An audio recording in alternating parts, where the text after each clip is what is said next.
You are listening to PT on Ice, The Older Adult, a collaboration between the Senior Rehab Project and the Institute of Clinical Excellence.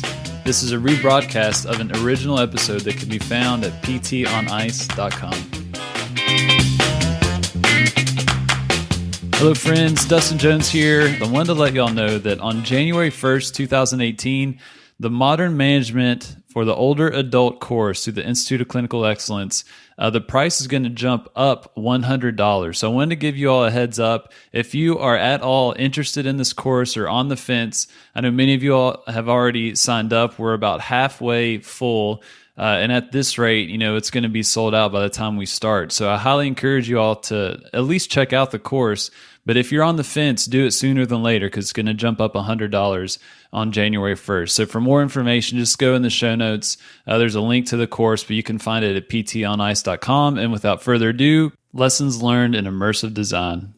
Today, I wanted to talk about immersive design, not a common physical therapy topic by any means, but as Christina, like I mentioned last week, was doing that really awesome Facebook Live or podcast on the Liftmore trial, I was talking to an interior designer, which I know may sound questionable, but I was doing an interview for a podcast, and this woman's name is Lisa Cini. So Lisa Cini is an interior designer, but she designs spaces for patients. So whether it's a skilled nursing facility, acute care hospital, long-term, acute care, all the different facilities that we kind of work in, she designs them. She's also an author. She wrote a book called Hive about how she has someone, or her family is living all under the same roof, and it's someone from the age of 17 all the way up to 94. And then she's written another book about technology for older adults. But all to say, amazing woman, very just very motivational in her career. But then also she mentioned that she would design these places and then she would sleep in them. So she would design a nursing home and then stay in the nursing home for 2 to 3 nights at a minimum. She, felt the sheets. She used the bathroom in the bathroom. She walked the hall. She ate the food, just kind of experienced everything about this creation that she was a big part of. And so she called that immersive design. And when you Google immersive design, a few different things will come up, but it's basically the concept of you, the designer or architect or whatnot, that you're coordinating this experience. So you immerse yourself in the other person's shoes. It's going to be the consumer of what you're building. And that really struck me as a very interesting thing to think about, a thought experiment, if you will, for us as physical therapists, PTAs, chiropractors. If you listen to this stuff, if we are caring for people, what's it like for us to immerse ourselves in their shoes? I know we talk a lot about empathy and just really trying to connect with patients, but I don't know, something about immersive design really had me thinking a little bit differently about that whole concept. So I pulled up some notes after that. I'm just going to go through some of these things that made me think about. But honestly, the one thing that it took me back to immediately was physical therapy school. I don't know if many of you all experience this, but our program, University of Kentucky, we had to spend a whole day in a wheelchair, and we had to go around campus. And it was just so eye-opening for many of us, and probably the most impactful day in PT school, to where you realize what it's like, to be in a wheelchair. And so it really makes you think differently. And so immersive design, I don't think we need to limit it just to that wheelchair experience, but we can kind of take this big picture and just kind of go through the different steps of care that we provide. So I want to just have a little thought experiment with you. So just think about your setting. So let's just think about your space, your building. A lot of you all probably work in outpatient orthopedics. I work out of a car in other people's homes, so this may not be as helpful for people in home health. But if you're, say you're an outpatient ortho, think about the design of your space. Immerse yourself in that space. What's the lighting like? Is there ample lighting for older adults that have a tough time transitioning from outside to inside? If there's a big contrast, that can be an issue for them. What are the sound levels like? Is it a really loud clinic, or do you have strategically placed acoustic bats hanging on the wall or pieces of art that kind of absorb sound, because that can be really, really difficult for patients if they can't hear well. What's the height of your furniture? Do you have super low chairs that are just really, really difficult to get out of? Because that can be pretty common. So just think about the design of your space and how we can accommodate our patients. Next thing, just think about the situation that this patient is in. Think about that they're coming probably to a stranger to talk about their weaknesses, their struggles, their pain. That for a lot of us that haven't experienced that's pretty challenging to say the least. But think about, for a lot of the older adults, they're going into that situation having already talked to dozens of healthcare providers that may or may not have been helpful, may or may not have been respectful to them. And so just to immerse yourself in that experience when you're on that end. And that, I feel like that's going to influence the words that you use, how you carry yourself, the nonverbals that you give off.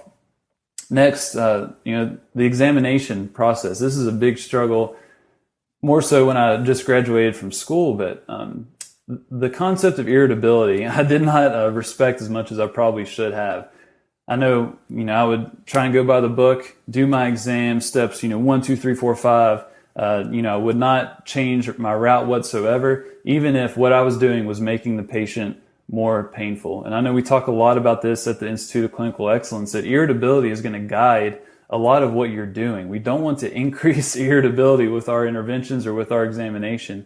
So just think about what it would be like to go into someone and you have back pain, and when you bend forward multiple times, your back pain goes through the roof. But yet that physical therapist or whoever's performing that, evaluation is telling you, go ahead, bend forward, about 10 times. And then your pain goes up to an 8 out of 10. I did that to several patients. I regret it, obviously, but just think about the impact that would have on the people that we care for. And then lastly, I want to talk about just treatment. And I think this is something that is pretty common in our field, but just think about how often we prescribe exercises without ever performing them. Think about that VHI, 8 to 12 exercise sheet that every clinic has printed off, ready to hand to a patient. How many times have you performed that resisted TheraBand exercise? You may have in school, but I would imagine a lot of people, since then have not touched, a TheraBand for their own use, or even know what it's like to perform that activity.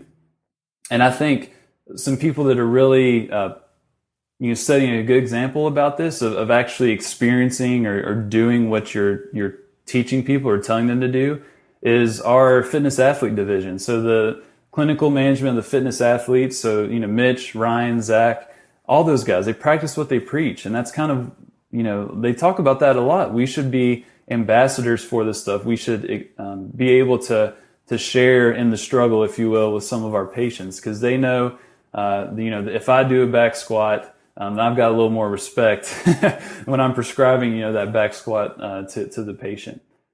So I think about that a lot. I worked at a kettlebell gym, Lori Kroc in Columbus. She would not teach, or she would not tell the group to do a certain workout if she had not performed it before.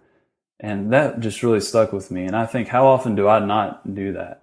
So when we think about treatment, put yourself in those people's shoes. What is it like to actually perform 8 to 12 different exercises with TheraBand? And especially think about what it's like for an older adult to perform that may have limited mobility. It may be difficult to change positions, may be painful to change positions all the time. And what may take you 5 minutes to perform, it may take them 30 minutes to perform that routine. And then when you tell them to perform that 3 times a day, and then they have 15, 25 medications to take multiple times a day, that's tough. It's not easy.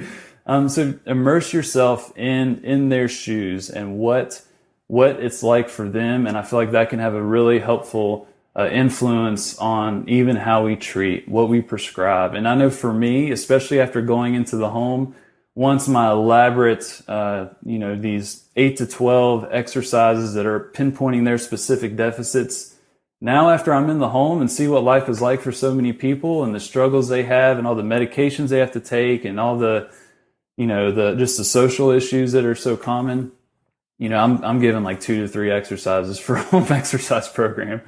And I've had good results with that. So that's more anecdotal than anything, but I think we should at least think about that. So that's kind of the thought experiment. So I want to leave you all with the more practical experiment that you can perform when we're talking about immersive design. So a big issue with older adults is falls. We're going to talk more about that for sure in our course of modern management of the older adult, but then also on PT on ice. But falls are a big risk. The fear of falling is also, a huge issue that can impact people's performance.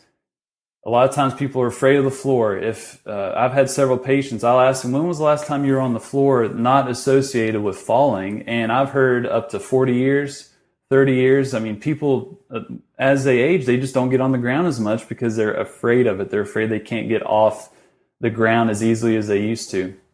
So one thing that we as physical therapists can do a great service to these people is perform floor transfers. So how to get to the ground efficiently and safely, but then get up from the ground efficiently and safely. If they have to clean something or pick something up, but also if they have a fall. So fall recovery strategies. But a lot of people that we work with have specific deficits. A lot of my patients, they have just kind of chronic knee pain on the right, or they have limited mobility on their left knee with flexion, or they have, shoulder pain that they really can't use their right arm to really push and support themselves. So I challenge you to try and get up from the ground with only 3 of your limbs. So take out your right arm, try and get up. Take out your left arm, try and get up. Take out your right leg and try and get up from the ground. And just observe what you learn. You start to learn, if I put my foot in this position closer to my center of mass, I can get more strength to come up. Or if I get this piece of furniture here, I can put my elbow there. And so you develop all these strategies that you can go ahead and give to your patients. And I think that is very valuable. So that's a practical assignment. Get up from the ground. Only using 3 limbs. Do that with all your arms and legs, and I guarantee you're going to think differently about how you teach floor transfers at least, but how you even prescribe your exercises as you kind of immerse yourself in their experience. So that's all I've got on immersive design. As I said in the beginning, check out ptonice.com, go to the courses page, go down to the bottom, ICE Essentials, sign up for that. You'll get all the helpful information that we talk about on this podcast in terms of when courses are going on, any specials that we're running, and any new fun, exciting announcements. So thank you all. Y'all have a lovely Wednesday, and I'll talk with y'all in a couple weeks. Hit me! Thank you for listening, and if you enjoyed this episode, go to ptonice.com, click on the Courses tab, and check out Modern Management of the Older Adult. This is a course that myself and Christina Previtt are going to be teaching. It's 8 weeks, an online format, interactive, and solely focused on helping students change how they practice and how they work with older adults. For more information, just go to ptonice.com. Thanks.